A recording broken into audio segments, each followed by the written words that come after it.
Hi, I'm Patrick. Today is August 8th, and I hope you're having a great day.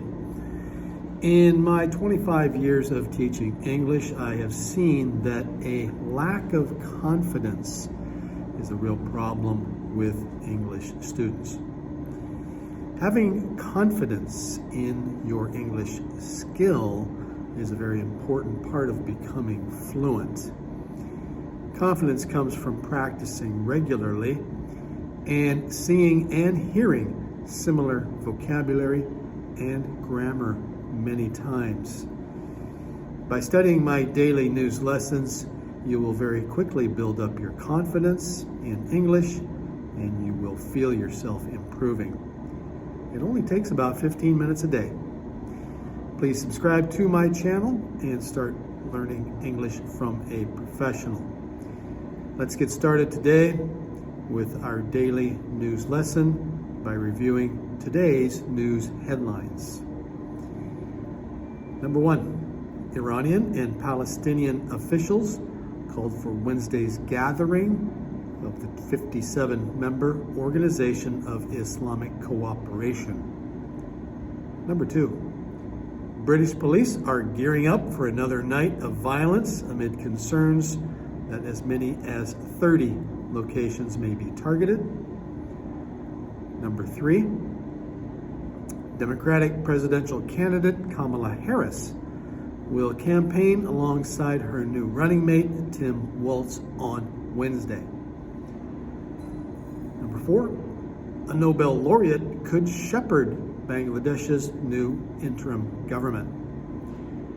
And number 5, Tropical Storm Debbie swirls over the Atlantic on Wednesday. Please don't forget to subscribe. Let's get to it. Iranian and Palestinian officials called for Wednesday's gathering of the 57-member Organization of Islamic Cooperation in the Saudi coastal city of Jeddah, saying the body needed to respond to the killing of the Hamas leader Ismail Haniyeh in Tehran. The assassination of Sheikh Ismail Haniyeh will not quell the Palestinian cause. Rather, it amplifies it, underscoring the urgency for justice and human rights for the Palestinian people. The comments from Gambian Foreign Minister Mamadou Tangara came as a senior Iranian official said during the same meeting that the Islamic Republic would need to defend itself from Israel, which it blames for Haniyeh's death. This heinous act serves only to escalate the existing tensions, potentially leading to a wider conflict that could engulf the entire region. Israel has not commented on Haniyeh's death, which Iran has vowed to avenge, putting the region on edge. British police brace for further violent racist attacks on Wednesday evening, with the government pledging swift action to punish anyone stoking disorder. AP correspondent Charles de Ledesma reports. British police are gearing up for another night of violence amid concerns far-right groups plan to target as many as 30 locations on Wednesday, following a week of rioting and disorder. Authorities are mobilising about 6,000 specially trained officers to respond to the unrest. And London's Metropolitan Police Service adds it would do everything in its power to protect the capital. Many UK cities and towns have been racked by violence for the past week as angry mobs, egged on by far-right extremists and influencers, have clashed with police and counter-demonstrators. I'm Charles de Ledesma. For additional stories 24 hours a day, visit voanews.com. This is VOA News. Democratic presidential candidate Kamala Harris will campaign alongside her new running mate Tim Walz on Wednesday, holding events in battleground states Wisconsin and Michigan that will offer an early test of his Midwestern credentials. Just an observation of mine that I made. I just have to say it. You know it, you feel it. These guys are creepy and yes, just weird as hell. That's what you see. Walz was introduced formally in Philadelphia on Tuesday, and the campaign has since raised $36 million. Nobel laureate Muhammad Yunus, the pioneer of the global microcredit movement who could shepherd Bangladesh's new interim government, was an arch foe of Prime Minister Sheikh Hasina, who has resigned and fled the country. Reuters' Gabe Singer explains. Yunus was already in the spotlight this year, facing a slew of legal troubles. He was sentenced in January to 6 months in prison for labor law violations. Then in June, he and 13 others were indicted on charges of embezzlement from the Workers' Welfare Fund of a telecoms company he founded. The same month, Yunus discussed his legal troubles in an interview with Reuters. And the cases are very flimsy, made up stories, stolen monies, forgery, embezzlement, cheating the cheating the labor, not giving them their proper money that they deserve. Though he was ultimately not jailed in either of those cases, Yunus still faces more than 100 other cases on graft and other charges. Reuters' Gabe Singer. Yunus is on his way to Bangladesh from Paris's Charles de Gaulle Airport on Wednesday. Tropical storm Debbie swirls over the Atlantic on Wednesday and is expected to again douse the Carolinas before moving north. AP correspondent Julie Walker. National Hurricane Center's Richard Pash describing tropical storm Debbie like a boomerang going back over the ocean, only to return again to Georgia and the Carolinas before moving east. Could strengthen some. We are not forecasting it to become a hurricane again. The big threat from Debbie is going to be very heavy rains. We could have rainfall totals of up to 25 inches. Debbie already flooding parts of South Carolina and Georgia, where Savannah resident Michael Jones says he had to sleep on his kitchen table. The water started pouring inside the house, and furniture started floating everywhere. Parts of Florida trying to recover. At least 6 people dying from the storm, most in traffic accidents or from fallen trees. I'm Julie Walker. One of Australia's Olympic hockey players, Tom Craig, was released from police custody and apologized to his family and teammates on Wednesday after being arrested in Paris for buying cocaine. Police issued Craig with a warning.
Thank you for watching.